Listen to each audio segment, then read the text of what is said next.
Kamakailan lamang ay meron pong isang kilalang crypto analyst na si Egrag Crypto ang nagbigay ng matapang na prediction sapagkat ayon sa kanya ay maaari raw umabot sa $17 ang presyo ni XRP. Pero ang tanong ay kailan po ito mangyayari at ano po ang mga senyales na dapat po nating bantayan. Kaya yan po ang siyang ating pag-uusapan sa video na ito, pero bago po tayo magpatuloy ay nais ko lamang po munang bigyang linaw ang aking disclaimer kung saan ang nilalaman po ng video na ito ay hindi po ito isang financial advice. For education and information purposes lamang po ang layunin nito. Ayan, ayon po kay Egra Crypto ay maaaring tumaas daw ang presyo ng XRP sa pagitan po ng $15 hanggang $17 sa susunod na taon. Base po ito sa kanyang technical analysis gamit ang tinatawag na bullish pennant formation. Isa po itong pattern sa chart na nagpapahiwatig ng posibleng malakas na breakout pataas. Ngunit, may malagang paalala si Egrag, huwag munang magsaya hanggat hindi lumalampas sa $3.40 ang presyo ng XRP. Ayon sa kanya, kailangang may solid confirmation bago po natin masabi na talagang patungo na ito sa target price na $17. Bukod dito, isang konserbatibong target ang $15 dahil ito ang measured move mula sa lower end ng pennant formation. Samantalang ang normal measured move ay naglalagay po sa target price na $17. Ibig sabihin, base po sa technical analysis na ito, may napakalaking posibilidad na sumabog pataas ang presyo ng XRP sa malapit na hinaharap. Pero may mga kondisyon na kailangan pong maabot muna. Ngayon, ano pa ang iba pang prediction kay XRP? Ayan, bukod po kay Egra Crypto ay mayroong ding mga ibang analyst na naniniwalang malapit na ang bull run ng XRP. Kaya ayan, meron po tayo rito si Ginong Ali Martinez.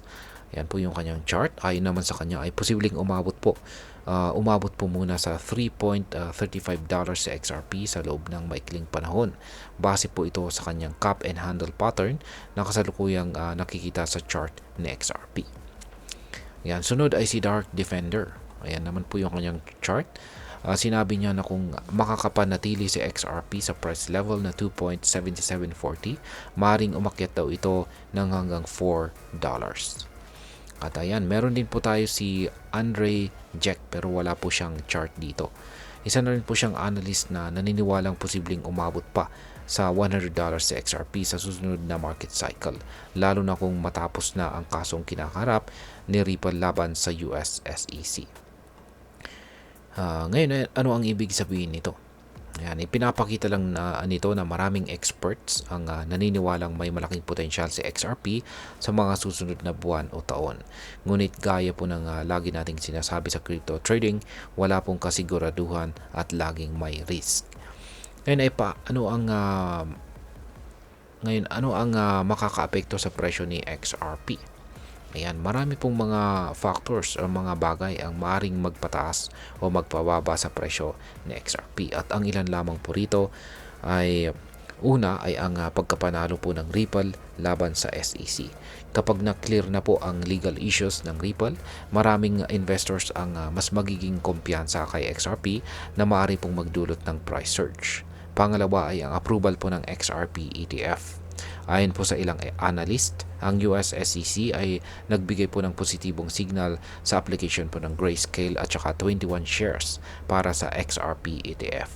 Kung maaprubahan po ito, maaaring magdulot ito ng massive institutional adoption at itulak ang presyo ng XRP pataas.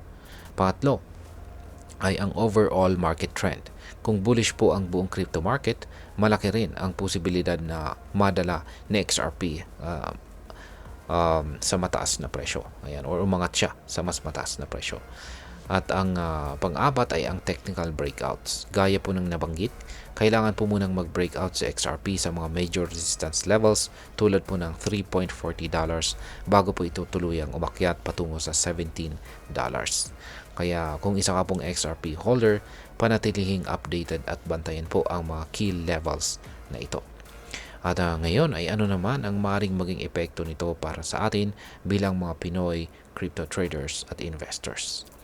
Ayan, kung tama po ang prediction ni Egrag Crypto at maging ang iba pang mga analyst, maaaring maging napakalaking oportunidad po ito para sa atin bilang mga Pinoy na nag-hold or nag-trade dito kay XRP. Ayan, para po sa mga matagal nang nakahoodle, yan, kung hawak mo na ang XRP mula pa noong mababa ang presyo nito, maring ito na ang matagal mong hinihintay na bull run. Ayan, sa mga nagpaplano naman na bumili pa lamang ng XRP, dapat pong maging maingat sa pagpasok sa market. Huwag pong bumili ng walang malinaw na trading strategy at siguraduhin hindi all-in ang puhunan mo para maiwasan ang malalaking pagkalugi. Yan, para naman sa mga nagtitrade ng short term, kung tama po ang analysis, maaaring samantalahin ang price swings para sa short term profits. Pero kailangan po ng solid technical analysis at risk management. Ang mahalagang tandaan ay huwag pong mag-invest nang hindi mo naiintindihan ang market. Siguraduhin ding may diversification para hindi po isang coin lang ang inaasahan mo. At ayan, bilang panghuli ay ano naman ang aking masasabi tungkol dito.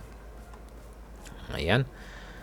Ayon po sa analysis ay ayan, sa tanong kung kailan nga ba aabot sa $17 ang presyo ni XRP. Ayan, ayon po sa analysis ay posible po itong mangyari sa loob ng susunod na taon. Ngunit dapat po munang mag-break ang key resistance levels. Ngayon ay marami po ang nagsasabi na si XRP is one of the best long-term investment in crypto dahil po sa legal developments at saka institutional adoption na maaring magdala ng malaking pump sa presyo nito. Pero syempre, wala pong kasiguraduhan sa crypto. Ang pinakamagandang gawin ay maging updated, mag-research at saka mag-trade ng may disiplina.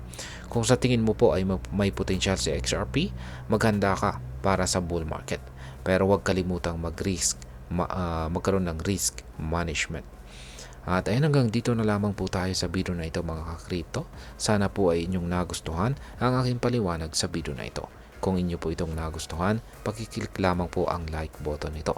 Marami pong salamat sa panonood. Ingat po tayo lagi at God bless po sa ating lahat.